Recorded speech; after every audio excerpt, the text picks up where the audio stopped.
Hello everyone, आपका teacher helping hand channel में स्वागत है। आज मैं आप लोगों के साथ विभाग के द्वारा जो निरीक्षण का आदेश जारी हुआ है उसके संबंध में हमें अपने विद्यालयों में क्या क्या करना है वह वीडियो शेयर कर रही हूँ। जैसा कि सभी शिक्षक साथी जान रहे हैं कि पूरे उत्तर प्रदेश में निरीक्षण का आदेश जारी हो चुका है और 18 जुलाई को ही आदेश जारी हुआ था, वो मैंने आप लोगों के साथ शेयर किया था।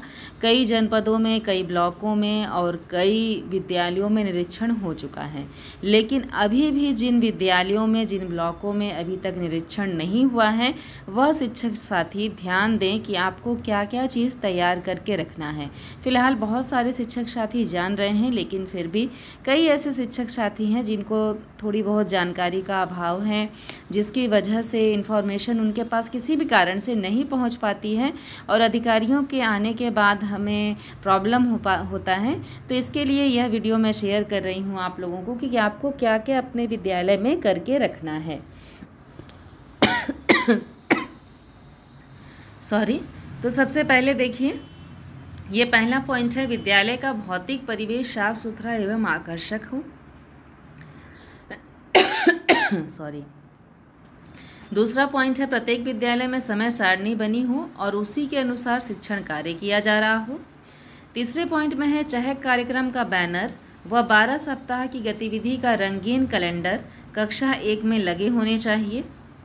चौथा क्या पॉइंट है कि चहक कार्यक्रम के अंतर्गत कक्षा 1 में नामांकित समस्त बच्चों का 10 संकेतकों के आधार पर आकलन पूर्ण होना चाहिए।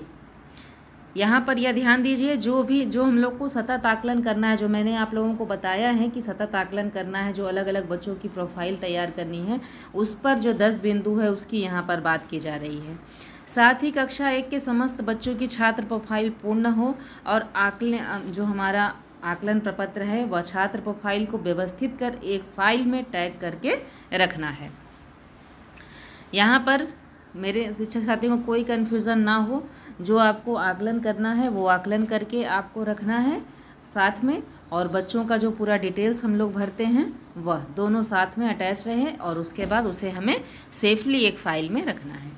निपुण भारत मिशन के निपुण लक्ष्य का फ्लैक्स कार्ड बनवाकर कक्षा 1, 2 व 3 में चस्पा कर दें और समस्त शैक्षिक स्टाफ को ये जो लक्ष्य है वो कंठस्थ हो। यहाँ आप ध्यान दें, कक्षा 1 में पढ़ाने के अलावा ही कक्षा 2, कक्षा 3 में जो भी हमारे शिक्षक साथी पढ़ाते हैं वो हमारा निपुण लक्ष्य, जो निपुण भारत का जो लक्ष्य है उसे याद कर लें, हिंदी और गणित का, यह ध्यान रखें।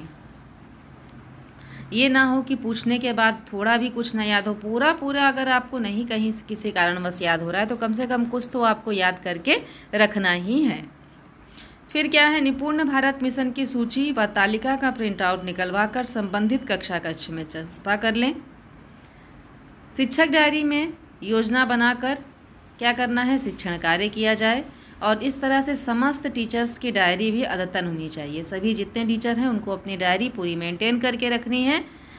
फिर क्या है, दीक्षा, रीड अलोंग व प्रेरणा लक्ष्य ऐप की विशेषताओं के विषय में समस्त टीचर्स आपस में विचार विमर्श कर अभिभावकों को प्रेरित करें, जिससे इनके बच्चे लाभान्वित हो सकें।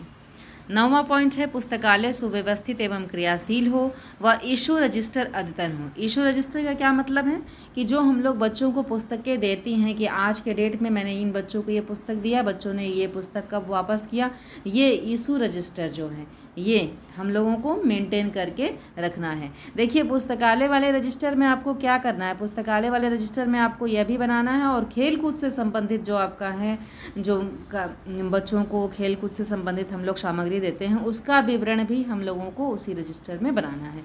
अगर आपको आवश्यकता होगी तो कमेंट सेक्शन में लिखिएगा, तो मैं अपने विद्यालय का रजिस्टर आप लोगों के साथ शेयर कर दूँगी।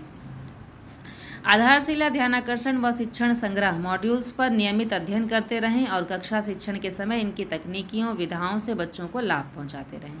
आधारशिला क्रियान्वयन संदर्शिका में दिए गए शिक्षण योजना एवं अभ्यास पत्रक का उपयोग बेहतर टीचिंग हेतु करें। खेलकूद सामग्री का वितरण नियमित रूप से बच्चों को करते रहें एवं पंजिका में अंकन भी करें। यह ध्यान दिया आपने, ये भी पॉइंट है। कक्षा शिक्षण में गतिविधियां कराते समय बच्चों की कुछ फोटोग्राफ्स भी ली जाएं, जिनका प्रयोग लर्निंग गैप वाले बच्चों को प्रेरित करने हेतु किया जाए। चौथा, उसके बाद हमारा ये 14th पॉइंट में है, विभाग द्वारा प्रेषित साप्ताहिक क्विज में बच्चों को प्रतिभाग कराया जाए और बच्चों की नोटबुक सही तरीके से चेक की गई हो। तो इस तरह से ये है हमारा जो 15 पॉइंट है, इसके अनुसार से हम लोग सभी शिक्षकों को कार्य करना है। अभी मेरे विद्यालय में भी चेकिंग नहीं हुई है, तो ये सारे 15 पॉइंट के अनुसार से कार्य करना है। अगर किसी शिक्षक साथी के विद्यालय में चेकिंग हुई है और वो मेरे चैनल से जुड़े हैं, तो वो प्लीज़ कमेंट सेक्शन में लिखिएगा कि आपके यहाँ किस तरह से क्या बातें हुई थी। तो इस तरह से आप लोग सारा कुछ मेंटेन करके रखें। अगर कहीं कोई प्रॉब्लम हो, किसी चीज़ के भी रजिस्टर के लिए आपको दिक्कत हो, तो आप कमेंट सेक्शन में लिखिएगा। Thank you.